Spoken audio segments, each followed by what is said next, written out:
அஸ்ஸலாமு அலைக்கும். Hi friends, welcome to Hina kitchen. இன்றைக்கி இந்த வாயில் வச்சும் கரையக்கூடிய வகையில் ஒரு பர்ஃபி செய்து காட்டியிருக்கிறேன் கடலை மாவை பயன்படுத்தி. இந்த பர்ஃபி செய்கிறதுக்கு உங்களுக்கு எந்த வித பாகுபாதம் தேவையில்லை. உங்களுக்கு லேசான முறை செய்து கொள்ளலாம். வாங்க வீடியோக்குள் போகலாம். ஒரு மிக்சியில் சீனி எடுத்துன்னு சீனிக்கு 2 ஏலக்காய் பூ நல்லா பவுடர் பண்ணி வச்சுக்கணும். அடுத்து ஒரு ஃபேன் அடுப்பில் வச்சு ஃபேன் சூடாகி வரச்சில் ஒரு 2.5 டேபிள் ஸ்பூன் மாதிரி நீங்கள் கீ சேர்த்துக்கோங்க.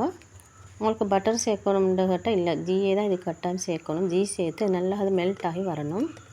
மெல்ட் ஆகி வர சில கடலைமா உங்களுக்கு இந்த பொட்டு கடலை வீட்டில் மிக்சியில் போட்டு பவுடர் பண்ணி எடுத்துக்கொள்ளலும், இல்லைன்னா உங்களுக்கு கடையிலே கடலை மாண்டு கேட்டு வாங்கிக்கொள்ளலாம். இப்போ இது நல்லா மெல்ட் ஆகின போகிறோம். இதில் கடலை மாவை நான் சேர்த்துட்டேன். ஒரு கப் அளவு கடலை மாவு சேர்த்து நல்லா அப்படியே கலந்துட்டுக்கணும். இதோடு நான் 3 டேபிள் ஸ்பூன் மாதிரி ரவா சேர்த்துட்டேன். இது ஆப்ஷனல், ரவா சேர்க்காட்டியும் பிரச்சனை இல்லை. சேர்த்த போகிறோம். இன்னும் நல்லா கலந்துட்டுக்கணும். இந்த கடலை மாடை பச்சை வாசனை போகும் அளவுக்கு நீங்கள் ரோஸ்ட் பண்ணி எடுத்துக்கொள்ளணும். இதோடய பவுடர் பண்ணி வச்சு இந்த சுகரையும் சேர்த்துட்டேன். சேர்த்து நல்லா ஃப்ளேமை குறைச்சி வச்சு நல்லா இன்னப்படி ரோஸ்ட் பண்ணி எடுத்துக்கொள்ளணும்.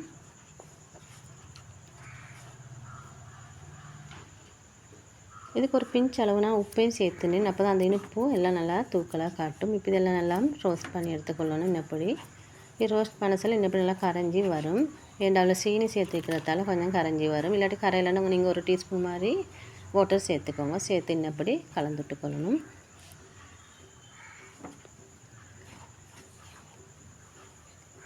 இது இன்னப்படி நீங்கள் கலந்துட்டு வர சொல்ல உங்களுக்கு நல்லா உருண்டை மாதிரி வரும். வீடியோ பார்க்க சொல்ல உங்களுக்கு விளங்கியிருக்கும். இன்னப்படி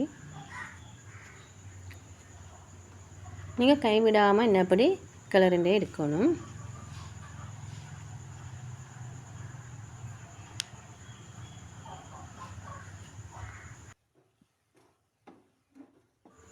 இதை நீங்கள் இறக்கி போடுறதுக்கு ஒரு பவுல் இல்லாட்டி ஒரு பிளேட்டை ஒரு ட்ரே சரி நீங்கள் ஆயில் பூசி இல்லாட்டி கீ பூசி வச்சுக்கொள்ளணும். இன்னப்படி நல்லா இது ரவுண்ட் பண்ணி நீங்கள் மிக்ஸ் பண்ணி எடுத்துக்கொள்ளணும்.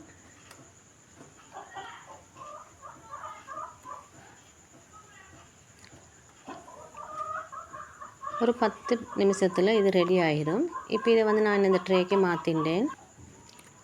இப்படி ட்ரேக்கு மாற்றின பிறகு ஒரு பச்சை உலையில் சரி இதால் சரி ஒன்று ஷேப் பண்ணிக்கொள்ளணும்.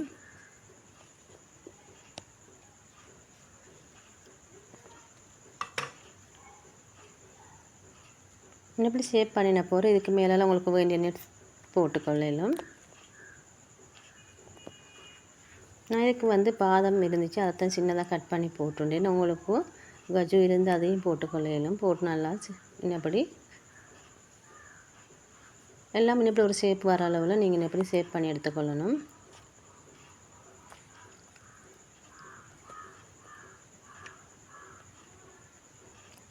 இந்த பர்ஃபி உங்களுக்கு 10 நிமிஷத்தில் டக்குன்னு செஞ்சு கொள்ளலாம். நீங்களும் இன்ஷால்லா ட்ரை பண்ணி பாருங்கள். நட்ஸ் எல்லாம் முன்னப்படி தூவிட்ட போகிறோம். கொஞ்சம் முன்னப்படி ஸ்ப்ரே பண்ணிடணும், ப்ரெஸ் பண்ணிடணும்.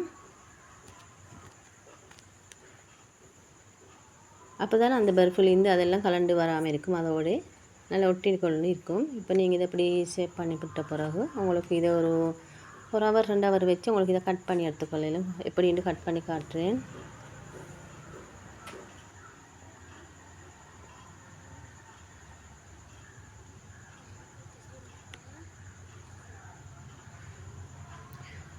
உங்களுக்கு இது கடையில் வாங்குறதை விட உங்களுக்கு வீட்டில் அவசரமான முறையில் லேசாகவும் செய்து கொள்ளலாம். நீங்கள் இன்ஷால்லா ட்ரை பண்ணுங்கள். ட்ரை பண்ணிவிட்டு உங்களுக்கு ஃபீட்பேக்கை சொல்லுங்கள். இது உங்களுக்கு ஒரு சின்ன கட் பண்ணிட்டாலே போதும். இந்த பர்ஃபி உங்களுக்கு ஒரு சுய தொழிலுக்காகவும் செஞ்சு கடைகளுக்கும் கொடுக்கலும், இல்லாட்டி ஓர்டருக்கும் செய்து கொள்ளலும். இப்படி சின்னதாக கட் பண்ணி சின்ன கப்புகளில் உங்களுக்கு சேவ் பண்ணலும்.